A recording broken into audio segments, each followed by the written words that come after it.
వ్యవసాయం పైన ఏఓ గారిని వివరణ అడుగుతా ఉన్నా. మన ఏఓ గారిని ఈ నియోజకవర్గకి మన రాయకల్ మండల పరిధిలో ఎన్ని ఎకరాలలో యాసంగి పంట విస్తీర్ణం ప్రజెంట్ ఉంది, దాంట్లో వరి ఎంత ఉంది, మొక్కజొన్న ఎంత ఉంది తెలియాల్సి అనుకుంటున్నాను. రెండవ విషయం, ఇక్కడ ఇరిగేషన్ అధికారులు ఉన్నారు కాబట్టి ప్లస్ ప్రజాప్రతినిధులు ఉన్నారు. ఈ వరి పంట చివరి వరకు కూడా ఎండకుండా ఉండాలంటే ఎప్పటి వరకు నీళ్లు కావాలి అవసరం ఉందో చెప్పాల్సింది కూడా 3 పాయింట్లు.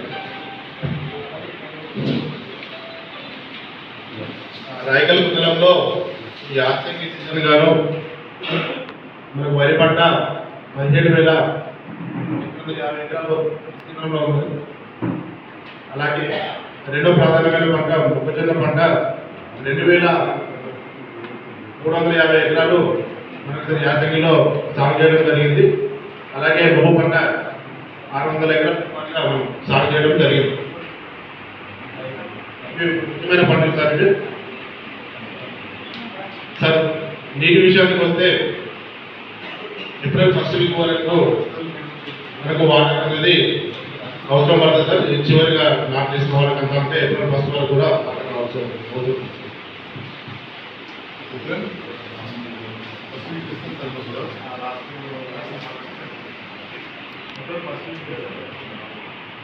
అదేమో మీరు ఆయకట్టు గురించి దాని గురించి ఉన్నాం.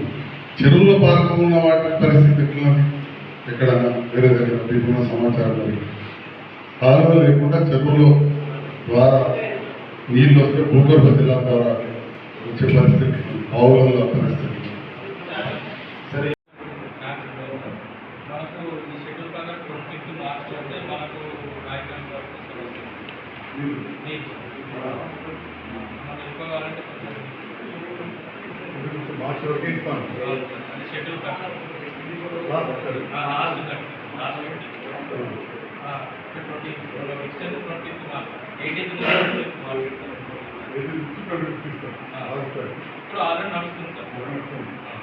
అంతలో మళ్ళీ గ్యాప్ వస్తుంది. గ్యాప్ వస్తుంది మధ్యలో ఒక వారం గ్యాప్ వచ్చేసింది.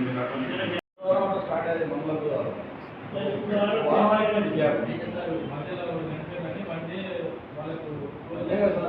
టోటల్ ఇచ్చే వారం ఒక వారంలో ఒక తడి మొత్తం క్యాన్సల్ అయిపోయింది. తడిలో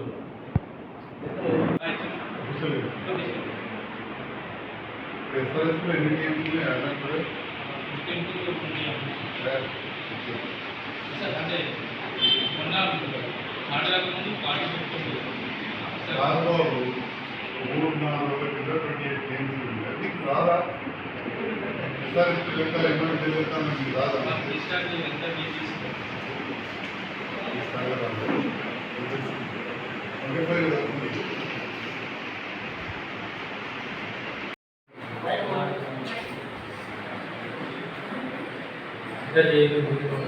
అది ఈ ఏరియాకి సంబంధించిన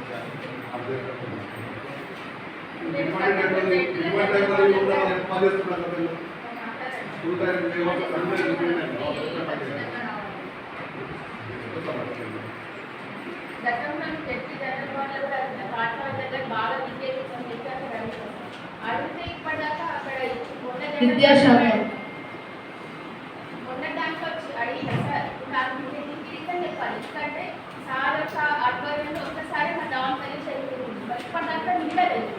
మరి ఇప్పుడు ఎంక్వైరీస్ ఎట్లా సార్? అసలు మీకు ఏమైనా ఇన్ఫర్మేషన్ వచ్చిందా పై నుంచి? ఇట్లా లీకేజ్ ఉందని నేను అడిగినా, మీకేమైనా ఇన్ఫర్మేషన్ ఇచ్చిందా పై నుంచి? మరి ఇవ్వకపోతే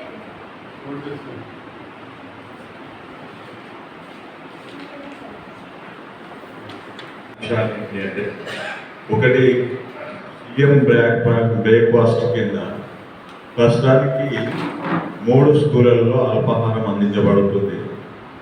తర్వాత వీళ్ళు కూడా డబ్బులు కూడా చేయడం జరిగింది.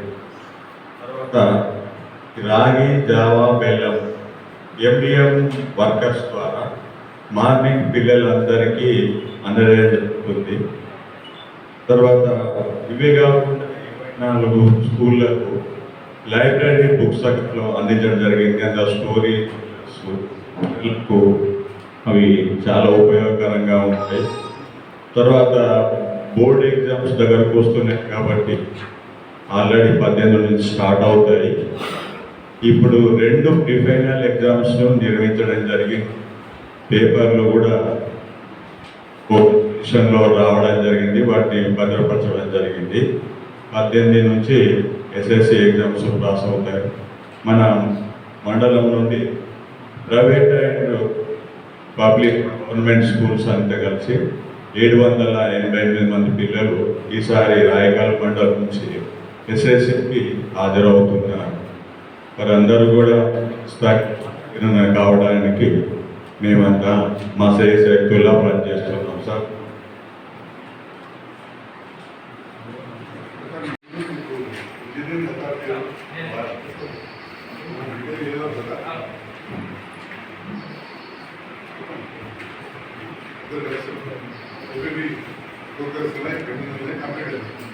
అందరికీ నమస్కారం. అల్లీపూర్ కంప్లీట్ అయిపోయిందండి. ఎంపీబీఎస్ ఆంధ్రలో హైలైట్ పేరు కంప్లీట్ అయిపోతారండి. ఎంపీబీఎస్ కుబత్తూర్ కంప్లీట్ అయిపోయింది. ఎంబీబీఎస్ గడికోట అల్లీపూర్ ప్రోగ్రెస్లో ఉంది. ఎంపీబీఎస్ డైరెక్ట్గా రిపేర్ వర్క్ చేస్తే కంప్లీట్ అయిపోతుంది. ఎంపీబీఎస్ కుమ్మర్పల్లి కంప్లీట్ అయిపోయింది. ఎంపీబీఎస్ మూటపల్లి పెయింటింగ్ వేస్తే అయిపోతుంది. MPBS Rayakal complete. MPBS Ramaspet ప్రోగ్రెస్లో ఉంది. MPBS Kristampet toilet work complete అయితే కంప్లీట్ అయిపోతుంది. ఎంపీబీఎస్ అయోధ్యల ప్రోగ్రెస్లో ఉందండి. జెడ్పీహెచ్ఎస్ గర్ల్స్ రాయకల్ మొన్ననే కంప్లీట్ అయ్యిందండి. జెడ్పీహెచ్ఎస్ కంప్లీట్ అయిపోయింది. అల్లీపూర్ ప్రోగ్రెస్లో వర్క్ ట్రైనింగ్ ఇస్తే కంప్లీట్ అయిపోతుంది. జెడ్పీహెచ్ఎస్ రాయకల్ కంప్లీట్ అయిపోయింది. జెడ్పీహెచ్ఎస్ రామస్పేట్ ప్రోగ్రెస్లో ఉంది.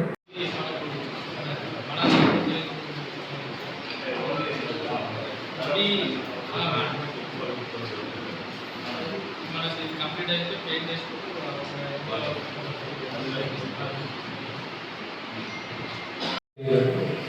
చేస్తుంది. దీంట్లో వెంకయ్య మండలంలో ఈ అందులో 7,831 మందికి రెగ్యులర్ చెకప్ అంటే మామూలుగా జనరల్ ఓపీ చూసాము. అయితే దాంట్లో మనం 51 పేషెంట్ ఇన్క్వేషన్ చేస్తాం. పేషెంట్ ఇన్క్వేషన్ ఉన్నారు దాంట్లో. అండ్ మెటీరియల్ చైల్డ్ ప్రోగ్రామ్ కూడా 277 మెంబర్స్ని అంటే ప్రెగ్నెంట్ టెస్ట్ చేసి వాళ్ళకి టెస్ట్ చేయడం జరిగింది. అండ్ వాళ్ళని గైడ్ చేయడం అంటే ఎక్కడ డెలివరీ చేసుకోవాలి. డాక్టర్ దొరికినప్పుడు పిహెచ్సి హెచ్డిఎస్ మీట్ పెట్టాను. హెచ్డిఎస్ మీటింగ్ పెట్టాలి.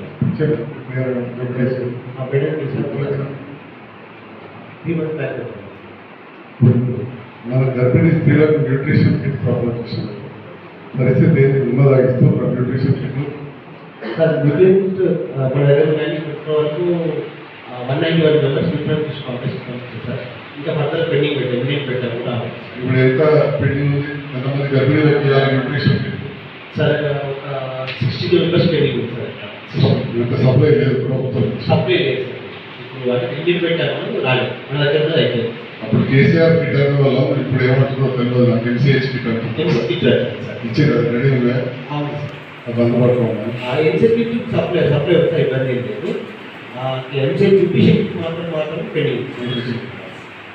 మన ఎన్హెచ్ఎం వాళ్ళకి ఏఎన్ఎంస్ కదా వాళ్ళ salaries sir NHM agents sir 2 months వచ్చాయి సార్. ఆశా కూడా వచ్చాయి. ఎన్హెచ్ఎం డాక్టర్స్కి అయితే వేరే ఎంప్లాయీస్ అంటే మన ఎమ్మెల్యేస్ మాత్రం ఒక 3 months పెండింగ్ సార్. అదే 3 months ఈ మంత్ వాళ్ళకి ఈవెన్ ఎన్హెచ్ఎం డాక్టర్స్ ఉంటారు. ఎన్హెచ్ఎం డాక్టర్స్ కూడా ఎన్హెచ్ఎం డాక్టర్స్ టీపీఎస్ సార్. మన ఎంసీహెచ్ కిందనే ఫస్ట్ డాక్టర్ ఒక డాక్టర్ ఉన్నారు సార్. ప్లస్ బయట ఆర్బీఎస్కి డిపార్ట్మెంట్ ఉన్నారు సార్. ఆర్బీఎస్కి ఇద్దరు ఎంహెచ్ఎంఎస్ డాక్టర్స్ సార్. మా షాప్ ఉంటే ఎంహెచ్ఎం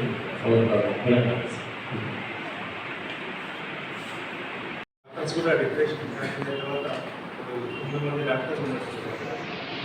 లాస్ట్ మంత్ దాదాపు OP 3500 OP usage last month.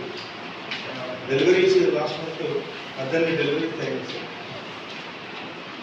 So ఇప్పుడు మా దగ్గర ఒక గైనకాలజిస్ట్, ఒక ఇద్దరు పెడియాట్రిషియన్ వర్క్ చేస్తున్నారు సార్. గైనకాలజిస్ట్ డాక్టర్, ఒక ఈఎన్టీ డాక్టర్, తర్వాత ఇద్దరు మెడికల్ వర్క్ చేస్తున్నారు.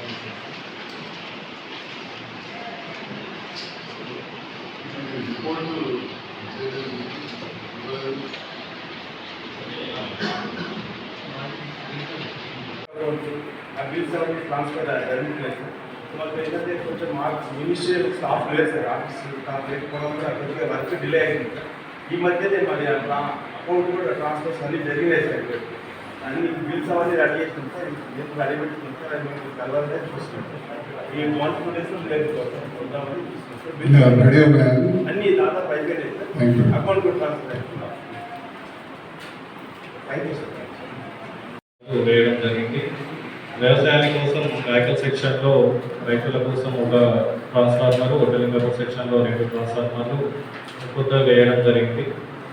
అదేవిధంగా రాయకల్ సెక్షన్లో మిడిల్ పోల్స్, మధ్యతర పోల్స్ 15, ఒడ్డలింగపూర్ సెక్షన్లో 40 వేయడం జరిగింది.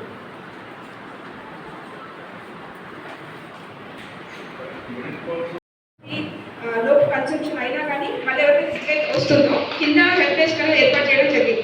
ఇప్పటికి కూడా వాళ్ళు అర్జీదారులు వచ్చి వాళ్ళ సమస్యలు ఏవైతే ఉన్నాయో మనం సమర్పిస్తున్నారు. సో మిగిలిన గ్రామాల్లో కూడా ఎవరికైనా అట్లా ప్రాబ్లమ్స్ ఉంటే మాత్రం ఎంపీ ఆఫీస్లో పంపిస్తే వాళ్ళకి సంబంధించిన మేము డీటెయిల్స్ నమోదు చేసుకొని వాళ్ళకు కూడా ఈ పథకం వర్తించినట్టుగా చూస్తాం. ఇప్పటివరకు మన మండలంలో 21 యూనిట్స్ ఆల్రెడీ ఇంప్లిమెంట్ చేయడం జరిగింది. భవిష్యత్తులో కూడా మనకు అవకాశం ఉన్నది కాబట్టి మీ దృష్టికి వచ్చిన వాళ్ళని కృత్రిమ గర్భధారణ చేసిన పశువుల సంఖ్య 236, వ్యాధినివారణ టీకాలు చేసిన పశువుల సంఖ్య 4692, వ్యాక్సిన్ చేసిన పశువుల సంఖ్య 29, ఈటీఎస్ పథకంలో భాగంగా 7 మంది ఆరోగ్య పుస్తకాలకు సంబంధించిన యాంటీరేబిస్ వ్యాక్సిన్ టీకాలు అందుబాటులో ఉన్నాయి. నేషనల్ లైఫ్ స్టైల్ పథకంలో భాగంగా పశువులు మరియు పూల పెంపకంలో 60 మండలంలో ఉన్న శ్రమశక్తి సంఘాలు మొత్తం 88. శ్రమశక్తి సంఘాలలో నమోదు కాబడిన కూలీల సంఖ్య 9860. ఈ ఆర్థిక సంవత్సరంలో ఉపాధి పొందిన కూలీల సంఖ్య 4453. కూలీలకు మొత్తం చెల్లించిన రూపాయలు 3.20 లక్షలలో 100 రోజులు పూర్తి చేసిన కుటుంబాల సంఖ్య 183. మంజూరు అయినవి, ప్రగతిలో ఉన్నవి, పూర్తి అయినవి వైకుంఠ ధామాలు 21 పూర్తి అయినవి. కంపోషేట్ 32 పూర్తి అయినది. పల్లె ప్రకృతి వనాలు 35 పూర్తి అయినది. అర్ధహారం నర్సరీలు 32 కంప్లీట్ అయినది. ఏమైనా సందేహాలుంటే చెప్పండి. మండల్ టోటల్ వర్కింగ్ డేస్ ఎన్ని ఇచ్చిందమ్మా? 2 లక్షలు. 2,23,423,4. ఓకే. ఇందులో ఎన్ని కంప్లీట్ అయ్యామా? 3,20,000 సార్. 4,453 కంప్లీట్ అయింది. ఇందులో 100 రోజులు అయిపోయినాయి 183 సార్. ఎందుకు పని కల్పిస్తలేరు? పనికి వస్తలేరా?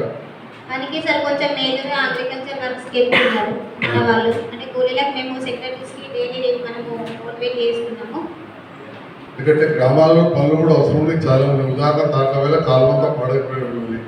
చాలా కాలువ దిక్కాల్సింది. ఇంతకుముందు చెప్పినట్టు పశువులతోటి కలిసి చేసుకోవచ్చు అంటున్నారు. అటువంటి సందర్భంలో మనం పుల్లు కొన్ని గ్రామాలలో అయితే సరే ఇప్పటికి కూడా పంటలేదు. గ్రామాలు ఇక్కడ మనం ఉపయోగించుకోవచ్చు కదా. ఉపయోగించుకోవచ్చు సార్. మేజర్గా మనకి ఫీల్డ్ ఛానల్ కాల్మలే ప్రపోజల్ వచ్చినాయి సార్. దీనికోసం కూడా రిపేర్ చేసుకున్నాము. సెక్రటరీస్ ఫీల్డ్ సెషన్లో మీటింగ్ పెట్టుకుంటే మనకి 100 రోజులు పర్ డే ఎంత ఇస్తున్నారమ్మా? 275 సార్. 275. ఎన్ని వర్కింగ్ డేస్ అని చెప్పి సరే 100 రోజులు. కొత్త ప్రభుత్వం అంటే మిమ్మల్ని అడిగేది కాదు, ఇక్కడ మా ప్రజాప్రతినిధులకు తెలవాలని. ఇప్పుడు ఏదైతే ప్రభుత్వం పాల్గొనలేదో వాళ్ళ మేనిఫెస్టోలో ఉపాధి హామీ పిల్లలకు 150 రోజుల పనిదినం కల్పిస్తారు. పర్ డే 350 రూపాయలకు తగ్గకుండా ఇస్తామని చెప్పి వాగ్దానం చేయడం జరిగింది. మరి ఇప్పుడేమో మీరు ఇంకా కూడా 270 రూపాయలు మాత్రమే ఇస్తామంటారు. సార్ అంటే ఫర్దర్ మనకి గైడ్లైన్స్ ఇక్కడ రాలేదు ఇంకా సార్. సమ్మర్ అలవెన్స్ కూడా రావాలి. రావాలి సార్. ఆ. ఏప్రిల్ నుంచి ఒకవేళ గైడ్లైన్స్ వస్తే దాని ప్రకారం మరి ఇప్పటికైతే ఇంక మీరు 350 రూపాయలు ఇస్తలేదు, ఇస్తలేదు 270 ఇస్తున్నాం. 100 రోజులకే టార్గెట్. అవును సార్. 100 రోజులు కూడా మనకి నింపుతలేవు. 100 రోజులే సార్. మరి ప్రజాప్రతినిధులు గ్రామాలలో ఊళ్ళకి చెప్పాలి, పని చేయదు అని చెప్పి ఇంటికాడ ఉండకుండా పని కల్పించే విధంగా మీరు కూడా కృషి చేయాలి. గ్రామ కార్యదర్శులు, ఎంపీఓ గారిని, ఎంపీఓ గారిని కోఆర్డినేట్ చేసి గౌరవ ఎంపీఓ గారు కూడా దృష్టి పెట్టి రివ్యూ చేయాలమ్మా. దానివల్ల త్రీ క్వార్టర్స్ కంప్లీట్ చేసుకోవాలి. ఈ 7 అయితే కంపల్సరీ ప్రతి జిప్లో మెయింటైన్ చేసుకొని ఎప్పటికప్పుడు అప్డేట్ చేసుకోవాలి. మళ్ళీ ఏమన్నా లీకేజ్ ఉన్నాయి, ఇప్పుడు లోకల్ డిస్ట్రిబ్యూషన్ ప్రాబ్లమ్స్ ఏమున్నాయి కానీ ఇప్పుడు కమర్షియల్ మన లీకేజ్ మన కన్సల్ట్ ఇంటర్ అయ్యేటప్పుడు దృష్టికి తీసుకెళ్తే వాళ్ళని ఎక్స్ప్లెయిన్ చేసేసి దానికి ప్రపోజల్ సబ్మిట్ చేస్తారు. ఈ మనకి సమ్మర్లో ఈ మిటిగేషన్ కావడానికి ఎంత తొందర అయితే అంత తొందర మీరు ప్రపోజల్స్ ఏ గారికి సబ్మిట్ చేసి ఏ గారి దృష్టికి ఇస్తే ప్రపోజల్ సబ్మిట్ చేస్తాం. మనకు పాత 47 సార్, కొత్త 29 వచ్చి సార్ మిషన్ అయితే పెట్టారు. టోటల్ 76 పాత 49 ఇంక్లూడింగ్ కొత్త 31 సార్, ఇంక్లూడింగ్ కొత్త 31 పాత 47 ఇంకో 6 వచ్చి సార్ కన్స్ట్రక్షన్ ప్రతినిధులు ఒక రివ్యూ చేసింది ఈ గారి అందరూ ఏదైతే రాయకల్లో పీపీడబ్ల్యూఎస్ స్కీమ్ ఏదైతుందో రామాజపేట చెరువు నుంచి నీళ్ళు తీసుకుని చేసే దాన్ని పునరుద్ధరిస్తామని చెప్పి దాని మీద ఏమైనా ప్రపోజల్స్ పంపిందిరా, దాన్ని ఏమైనా ముందడిపోయిందా, దానికి వాటర్ సోర్స్ ఎక్కడి నుంచి అని చెప్పి అనుకున్నారో సభ్యులు తెలియజేస్తారు. డిసెంబర్లో చేశారు మన రైతు సిటీ అప్పుడు ప్రపోజల్స్ అడిగారు గవర్నమెంట్ సబ్సిడీ అని. మనకు దీనికి రాయకల్ ఉంది అంటే అప్పుడు దానికి సోర్స్ ఏంటంటే మన రామాజపేట పెద్ద చెరువు నుంచి సోర్స్ కాదు. ఆ సోర్స్ ప్రకారం మనం ఎస్టిమేట్స్ మళ్ళీ రివైవల్ ఆఫ్ స్కీమ్కు మనము ఎస్టిమేట్ సబ్మిట్ చేశాము. గవర్నమెంట్ కూడా వేయండి సార్, అది గవర్నమెంట్ డిసిషన్. అది 490 సార్. ఎన్ని గ్రామాలకు రాయకల్ పట్టణం మరి పట్టణం ఒక 2 గ్రామాలు మన పాపులేషన్ సరిపోయిన నీళ్ళు ఉన్నాయి, కొబ్బరి చెరువులు నీళ్ళు ఉన్నాయి, రవాజా చెరువులు అయితే మన కాకతీయ కాలం నుంచి ఫీడింగ్ కాకతీయ జిల్లా నుంచి వాటర్ తీసుకోవాలి. మళ్ళీ వేరే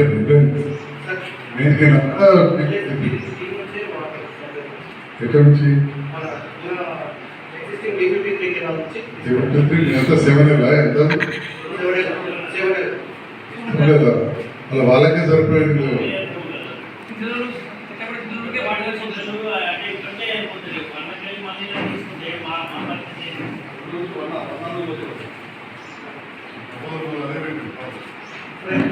డిజిటల్ రిపేర్స్కే పెట్టాము అక్కడ ఎగ్జిస్టింగ్ స్ట్రక్చర్స్ మనము ఏమేమి ఉన్నాయో రిపేర్స్. వాటర్ సోర్స్ ఎక్కడ నుంచి నీళ్ళు అభ్యర్థి ఎక్కడ నుంచి నీరు ఎక్కడ నుంచి మన సోర్స్ ఫీడింగ్ నుంచే చేస్తున్నాం.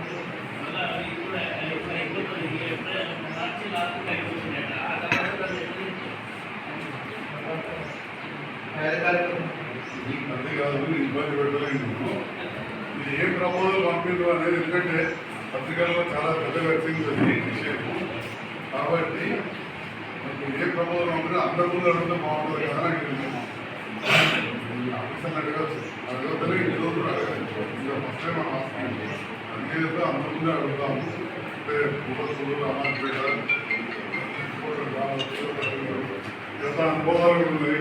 పీపీడబ్ల్యూఎస్ స్కీమ్ నడిచినప్పుడు 9 కోట్లు ఉన్న రోజు ఇంకా 400 కోట్ల పెట్టుబడులు పైప్లైన్ ఉందా? పైప్లైన్ డిస్ట్రిబ్యూషన్ లేదు కాబట్టి అంతకుముందు డిస్ట్రిబ్యూషన్ పైప్లైన్ ఎన్ని గ్రామాలు ఉంటాయి? 5 అప్డేషన్స్ రన్నింగ్ ఎక్కడ మన జల్లకొండకు ఇటిక్యాలు mobile phone Ramajapeta Rayakal 5 updations అప్పుడైతే అది మన AC pipe AC pipe only రాబట్టి 5% ఉంటే డ్యామేజ్. ఒక ప్రత్యేకమైన యాక్షన్ ప్లాన్ వెళ్ళినప్పుడు మాత్రమే ఈ సంవత్సరం తాగునీరు సాగునీరు సరిగా ఇచ్చే పరిస్థితులు అని చెప్పి సందర్భంగా ఇప్పటికే కొన్ని ప్రజాప్రతినిధులు చెప్పిన దాన్ని బట్టి కావచ్చు, అధికారులు ఇచ్చిన సమాచారాన్ని బట్టి వివిధ ప్రాంతాల్లో నేను పర్యటిస్తున్నప్పుడు నేను చూస్తున్న పరిస్థితులు బట్టి నీటి కొరత ఏర్పడడం అనేది స్పష్టంగా కనబడుతున్నది. ఇది చాలా దురదృష్టకరం. ఎస్ఆర్ఎస్పి ప్రాజెక్టు నిండు కుండలా ఉన్న సందర్భంలో నిండిన తర్వాత నాకు తెలిసి గత 30-30 సంవత్సరాల్లో ఎప్పుడు కూడా ఇంత తొందరగా నీటి ఎద్దడి వచ్చిన సందర్భం లేదు. గత సంవత్సరం కూడా ఎస్ఆర్ఎస్పి ప్రాజెక్టు నిండింది, పెద్ద ఎత్తున నీళ్ళు వచ్చినాయి. కడే ప్రాజెక్టు తెగిపోతున్న పరిస్థితి. మన ప్రాంతమైన గోదావరి రోడ్డు బోర్లపల్లిలో మంగళ కమ్ములు అంతా ఏ పరిస్థితిలో గాంధీ తెలుసు. ఒక విలేకరులు కూడా మన ప్రాణాలు కూడా కోల్పోయాయి.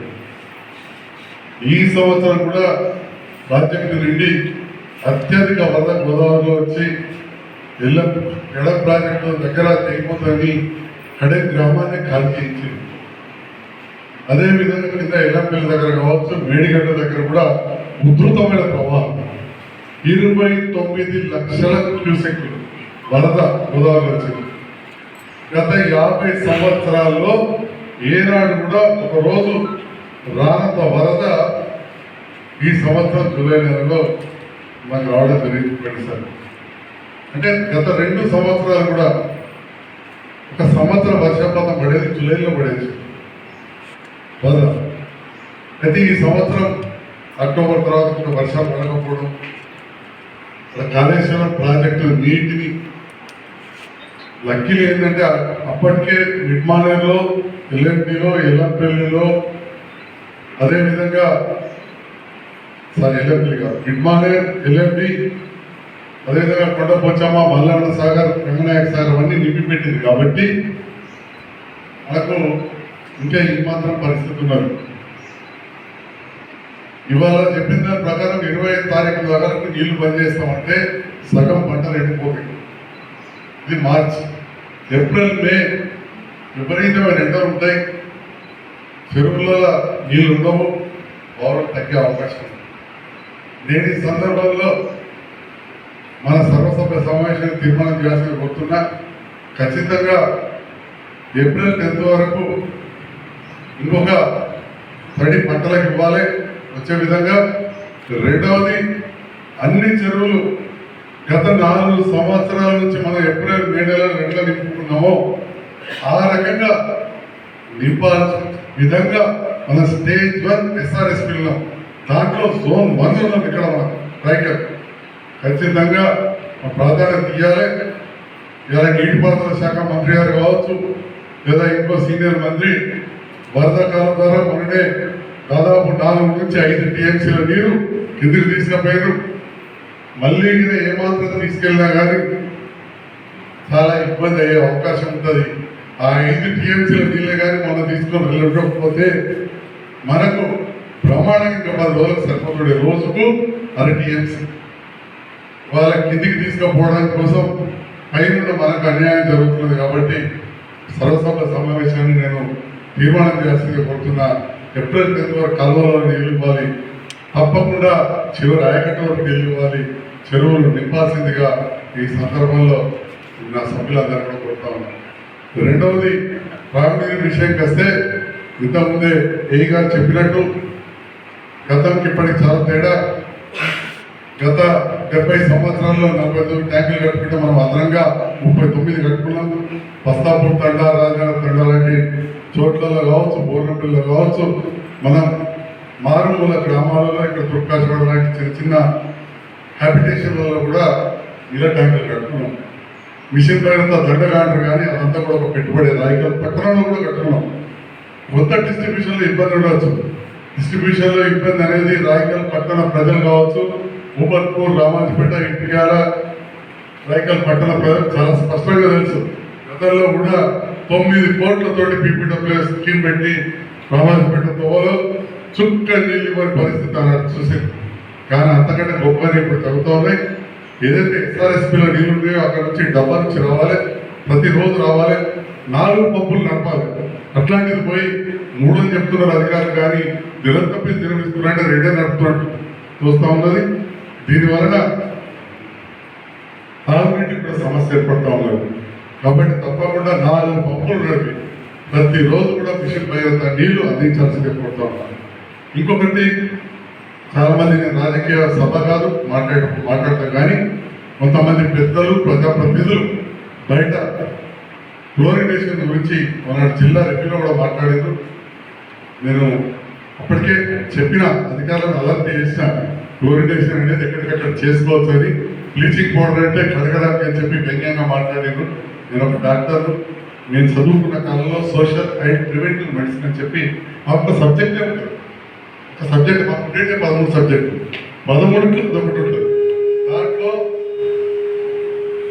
ప్రతి వైద్య విద్యార్థికి తెలుసు. రెండవది, వైద్యులకే కాదు, ఖచ్చితంగా మా మండల సిబ్బంది కానీ గ్రామ సర్పంచులకు ఊళ్ళే ఇండియాకి మీ నీళ్ళు ఇచ్చిన వాళ్ళు కూడా తెలుస్తుంది. కొత్తది కాదు. కానీ విచిత్రంగా ఏంటంటే ఈ డబ్బాలు కలుపుతున్నారు, వీడికి ఖచ్చితంగా ఉండాయి, అది కలుషితం అవుతున్నాయని చెప్పి మాట్లాడుతున్నారు. ఎప్పుడైతే కొన్ని కిలోమీటర్లు దాటిన తర్వాత తగ్గుతుందో అక్కడ మనం యాడ్ చేసుకోవాలి. ఏ రకంగా యాడ్ చేసుకోవాలి అనేది ఇంజనీర్ గారు అధికారులు చాలా స్పష్టంగా ఉన్నది. ఎక్కడ ఎంత కలిపితే 2 ppm అవుతుంది, ఎంత కలిపితే 0.2 ppm అవుతారు. సో దాన్ని కొలవడానికి కూడా చిన్న మీటర్లు ఉంటాయి. ఏదో పెద్ద పెద్ద ఇది కాదు, చిన్న మీటర్లు 100 రోజులే దొరుకుతాయి. వేరే ఖర్చు కాదు. ఏ ఊరు కావులో నింపుకొని ఆ కాలంలో బావుల్లో కూడా దొరుకుతారు. కాబట్టి ఆ జాగ్రత్తలు తీసుకోవాలి. నేను ప్రతిపక్షం ఉన్నా అని చెప్పి ఒక విమర్శించుకోవడానికి కాదు, ఒక బాధ్యతాయుత పదవులు ఉన్నా కాబట్టి చదువుకున్న వారిగా కొన్ని సూచనలు కూడా తెలియజేస్తా ఉన్నా. మీ జిల్లా రివ్యూ మీటింగ్ మనం మాట్లాడదామంటే ఘర్షణ ఏర్పడతామని చెప్పి నేను గమనం కూడా ఈ పత్రికల్లో పెద్ద ఘర్షణ గురించి రాయడానికి కూడా నేను పత్రికేమిటి అవసరం లేదని చెప్పాను. కానీ మన బాధ్యత ఏంటంటే మాత్రం ఖచ్చితంగా గుర్తించాలని చెప్పి మీరు కూడా బేసిదాలు కూడా అధికారులతో చర్చించి ఎంత కలపాలని తెలుసుకొని దయచేసి మీరు మీ గ్రామాలలో కానీ రైతుల పట్టణాల్లో ఈ వాటర్ సప్లై మీద ఎవరైతే ప్రజ్ఞానం జరుగుతారో ఎక్కువ మంది చదువు రానివారు కాబట్టి ఇవాళ మన ప్రజాప్రతినిధులు అందరూ కూడా చదువుకున్న వారు ఉన్నారు. అది తెలుసుకొని మీరు చేస్తే మన సామాన్య ప్రజానికానికి మనం సేవ చేయడానికి వచ్చినాం. మనం చెప్తా ఉంటాం, అధికారం అనేది వచ్చింది అహంకారం కోసం కాదు, లేదా మన మీద ఉండడానికి కాదు. అహం ప్రభాసం అంటారు. మన పదవులో ఉన్నది, పదవులో ఉన్న వాళ్ళకు హాస్యగుణం ఉండాలి, సేవగుణం. సేవ కోసమే మన రాజకీయాలకు వచ్చినాం కాబట్టి ఇవి మనం తెలుసుకొని ప్రజలకు మీరు దయచేసి ఈ విషయాన్ని కూడా తెలియాల్సిన కోరుతూ ఈ సర్వసభ్య సమావేశంలో తాగునీరు సాగునీరుకు ఎట్టి పరిస్థితుల్లో షార్టేజ్ రాకుండా తీర్మానం చేయాల్సి కూడా ఈ సందర్భంగా కోరుతాం. ముఖ్యంగా త్రాగునీరు సాగునీరు గురించి గౌరవ ఎమ్మెల్యేలకు ప్రజలకు ఇబ్బంది కలగకూడదు. సీజర్ గ్రామాలలో సెక్రటరీస్ కావచ్చు, స్పెషల్ ఆఫీసర్స్ కావచ్చు, అందరూ కూడా దగ్గరుండి ప్రజలను అంటే వాటర్కి కావచ్చు ఎమ్మెల్యే సంజయ్ కుమార్ డాక్టర్ గారికి, మరి అలాగే అధ్యక్షత వహిస్తున్నటువంటి ఎంపీపీ సంధ్యారాణి గారికి, ఎంపీఓ గారికి, విచ్చేసినటువంటి ఎంపీటీసీలకు అధికారులు, అట్లాగే ఇందాక ఇంజనీరింగ్ శాఖ వారు మాట్లాడడం జరిగింది. కొన్ని NGNRS వర్క్స్ అని, నాన్ స్టార్టెడ్ వర్క్స్ అని క్యాన్సిల్ చేయడం అని చెప్పి మీకు అది వచ్చిందని గైడ్లైన్స్ వచ్చిందని చెప్పి మా దృష్టికి రావడం జరిగింది. నాన్ స్టార్టెడ్ వర్క్స్ని ఎక్కడ కూడా మీరు క్యాన్సిల్ చేయొద్దు అని చెప్పి నేను తెలియజేస్తా ఉన్నాను. మరి ఇక్కడ ఉన్నటువంటి ఎంపీటీసీ సోదరులు కానీ గతంలో పనిచేసినటువంటి తాజా మాజీ సర్పంచ్లు కొన్ని వర్క్స్ చేయడం జరిగింది. అవన్నిటి కూడా బిల్ చాలా తొందరగా రావాలని చెప్పి నేను రిక్వెస్ట్ చేస్తూ ఉన్నాను. ఎందుకంటే వాళ్ళు చాలా డబ్బులు పెట్టుకొని అప్పులు తీసుకొని వచ్చి స్టార్ట్ చేశారు వర్క్స్. వాళ్ళకి బిల్ రాకపోతే చాలా బాధాకరంగా ఉంటుంది. మరి ఈ మండల సర్వసభ సమావేశం తరఫున మీకు చెప్తా ఉన్నాను, ఆ బిల్స్ తొందరగా మీరు రికార్డ్ అని చెప్పి తెలియజేస్తా ఉన్నాను.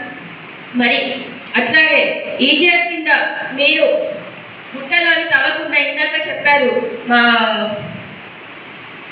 పశు శాఖ అధికారులు ఒక స్కీమ్ స్కీమ్ ఉందని చెప్పి దానికి మీరు ఇంప్లిమెంట్ చేయాలని చెప్పి నేను తెలియజేస్తూ ఉన్నాను. ఇప్పుడు వచ్చేది ఏంటంటే సమ్మరు, త్రాగునీటికి ప్రజలకు చాలా ఇబ్బందికరంగా ఉంటుంది. కాబట్టి ఇరిగేషన్ డిపార్ట్మెంట్ అధికారులు ప్రత్యేక చొరవ చూపించాలని చెప్పి తెలియజేస్తా ఉన్నాను. మరి ఈ టాపిక్ అక్కడికి వచ్చినప్పుడు ఒక సిల్లీ ఆన్సర్ ఇవ్వడం జరిగింది అక్కడ అధికారులు. వర్షం తక్కువ పడ్డారంట సార్, వర్షం తక్కువ పడింది కాబట్టి మనకు నీళ్లు లేవంట. అది చాలా సిల్లీ ఆన్సర్. ఎందుకంటే మనం గతంలో వర్షాకాలంలో చూసాం ఎంత వర్షం పడ్డదో, డ్యాములు కూడా కొట్టుకుపోయేటువంటి పరిస్థితి ఏర్పడింది. మరి ఆ పరిస్థితి ఏర్పడినప్పుడు ఇప్పుడు మార్చి వరకు కూడా మనకు నీళ్ళు లేవంటే అసలు ఎంత అసలు ఒక ఆన్సర్ కూడా ఎంత సిల్లీగా ఉందో ఆలోచించుకోవాలి. ఎందుకంటే అధికారులకు చెప్పడానికి కూడా ఏం లేకపోవడం అక్కడ నిజంగా చాలా బాధాకరం. నేను ఏదో విమర్శిస్తలేను. మరి అట్లాగే కరెంట్ డిపార్ట్మెంట్ వాళ్ళు మొన్న పత్రికల్లో వచ్చింది, క్వాలిటీ ఆఫ్ కరెంట్ అనేది చాలా తగ్గిపోయింది తెలంగాణలో. ఇది నేను చెప్పింది కాదు, పత్రికల్లో రాసిన విషయం. ఏంటంటే మన తెలంగాణ గతంలో క్వాలిటీ ఆఫ్ కరెంట్లో చాలా ముందుగా ఉంది, కానీ ఇప్పుడు చూస్తామంటే ఫిబ్రవరి నెలలో తగ్గిపోయింది. అంటే దీన్ని బట్టి మనకు అర్థమైతే ఉంది క్వాలిటీ ఆఫ్ కరెంట్ ఎట్లా తగ్గిందో. ఇంకా మనం చూస్తామంటే కరెంట్ కట్టింగ్ మనం అందరూ అనుభవిస్తూ ఉంటాం. కాబట్టి కరెంట్ డిపార్ట్మెంట్ వాళ్ళకి సూచించేది ఏంటంటే మీరు ఎప్పుడైతే తీసేస్తారో అప్పుడు ఖచ్చితంగా ఇన్ఫర్మేషన్ ఇవ్వండి. ఇస్తేనే మరి ప్రజలకు తెలుస్తుంది. రైతులకు ఎవరు కూడా బాధ కలగకుండా మీరు ఎప్పుడు తీసేస్తారో ఆ టైమింగ్ చెప్పాలి. ఎందుకంటే గతంలో 24 hours ఉండేది కాబట్టి మేము అందరం హాయిగా ఉండేటోళ్ళం. కానీ ఇప్పుడు తీసేటువంటి పరిస్థితి ఏర్పడుతుందని మాకు ముందే తెలిసిపోయింది. ఎందుకంటే అందరం ఇలా ఉంటున్నాం కాబట్టి కరెంటు చాలాసార్లు పోతుంది. కాబట్టి కరెంట్ డిపార్ట్మెంట్ వాళ్ళకు కూడా తెలియజేస్తూ ఉన్నాను. మరి అలాగే మా రైతు సోదరులందరూ కూడా మన అగ్రికల్చర్ డిపార్ట్మెంట్ వాళ్ళకి తెలియజేసేది ఏంటంటే రైతు బంధు ఫేజ్ వైజ్గా పడుతుంది అంటారు. మరి గతంలో ఎప్పుడు కూడా రైతు బంధు పడ్డారంటే అందరికి వచ్చేది, అందరి అకౌంట్లలో ఒకటేసారి టింజన్ పోయేది. కానీ ఇప్పుడు ఫేజ్ వైజ్ అని చెప్పారు. మరి ఫేజ్ వైజ్ ఇవ్వడానికి అవసరం ఎందుకు వచ్చింది? ఎందుకంటే 3-4-5 acres బిలో ఉన్న వాళ్ళకే వచ్చింది ఇప్పటిదాకా. మరి ఎబో 5 acres వాళ్ళ సంగతి ఏంటి? అది కూడా మీరు ఒకసారి మీ డిపార్ట్మెంట్ పరంగా చర్యలు తీసుకోవాలి. ఎందుకంటే చెప్పాలి, మీరు డిస్ట్రిక్ట్ ఆఫీసర్కి చెప్పాలి. అక్కడ వాళ్ళు ఎక్కడ చెప్పుకుంటారు అట్లా, అంటే అదొక ప్రాసెస్ నడుస్తూ ఉంది. ఎందుకంటే మీరే చెప్పకుండా అక్కడ నుంచి వచ్చింది చదువుతూ ఉంటే అది కరెక్ట్ కాదు. మీరు కూడా కొంచెం కాన్సన్ట్రేషన్ పెట్టాలి. మరి విచ్చేసినటువంటి అధికారులకు మరి మీ అందరికీ కూడా శుభాకాంక్షలు. ఎందుకంటే స్పెషల్ ఆఫీసర్ కింద గ్రామాల్లో పరిపాలన సాగిస్తూ ఉన్నారు. మరి ప్రజలకు ఎక్కడ కూడా ఇబ్బంది కలగకుండా మీ యొక్క పాలన ఉండాలని చెప్పి కోరుతూ నాకు ఈ అవకాశం ఇచ్చిన ధన్యవాదాలు.